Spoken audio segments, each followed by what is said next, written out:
So this is question 10, and you're asked to find the gradient of AC. And so again, gradient is y values minus x values. And I'm just going to be like the change of y over the change of x. And so I look at, we have A is 3,9 and C is 5,3. So the change of y values, I'm going to go 9 minus 3, so A minus C, and again A minus C, and that will be the change. And this is 6 over negative 2, so that's negative 3, and that does like fit, and that this is a negative slope if we look at it. So that just sort of confirms I'm on the right track.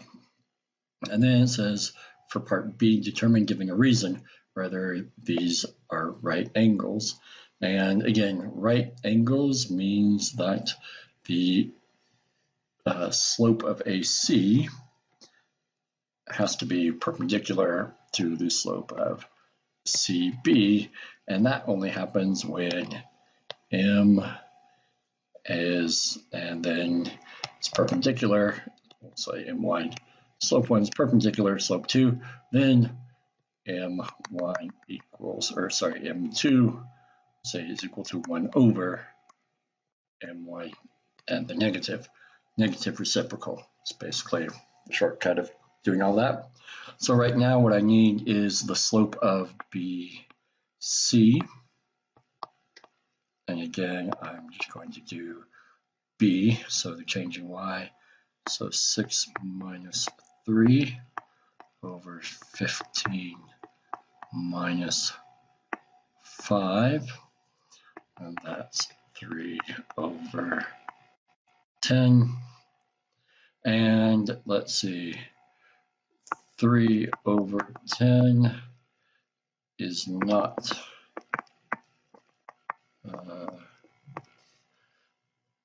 the negative reciprocal. Let's see. Yeah. Negative reciprocal. Sorry, bad writing. Negative 3, or you can say that 3 over 10 does not equal positive 1/3. So that's the reason why they're not. It is not a right triangle. So therefore, not a right triangle.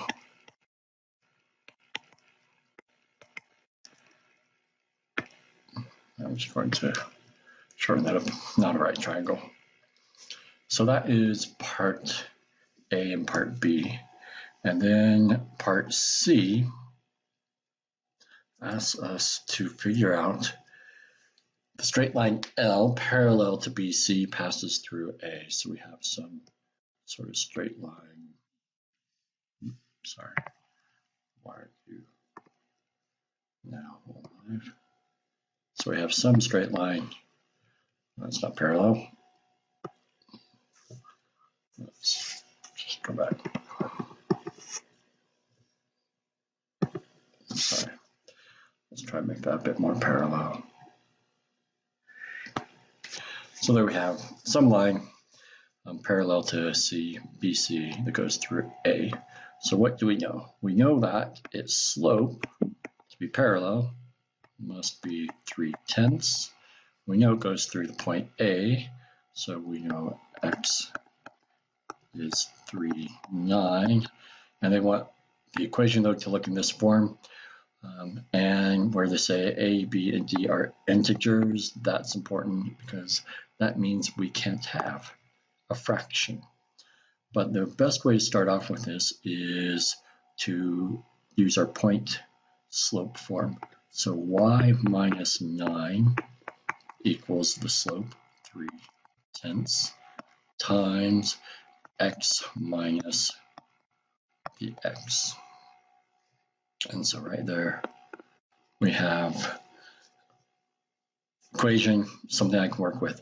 Now, here's a good thing about having this as in fraction form, our slope, is that the fastest way to get rid of a fraction is to multiply by the denominator. And the thing is, you have to realize you're going to multiply everything here by 10. So as a result, we get 10y minus 90.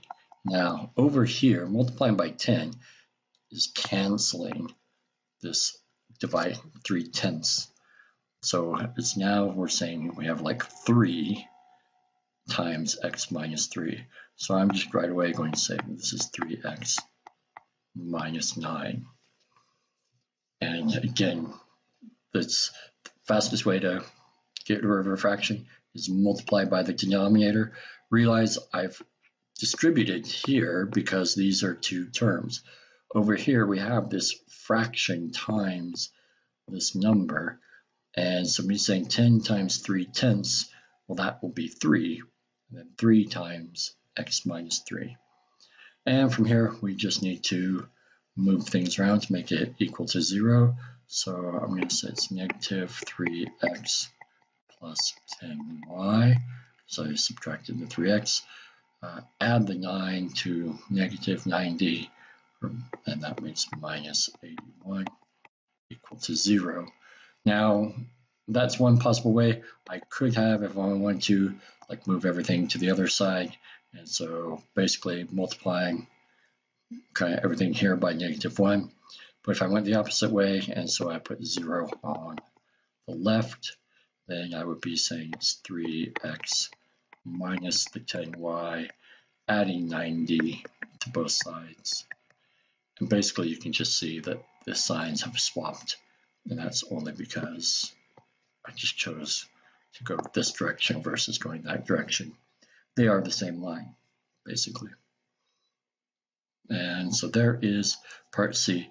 Again, my big helpful hint, whenever you have to write it in this form, is, if possible, start off in point slope form and immediately multiply by whatever the denominator of your slope is to get rid of the fraction.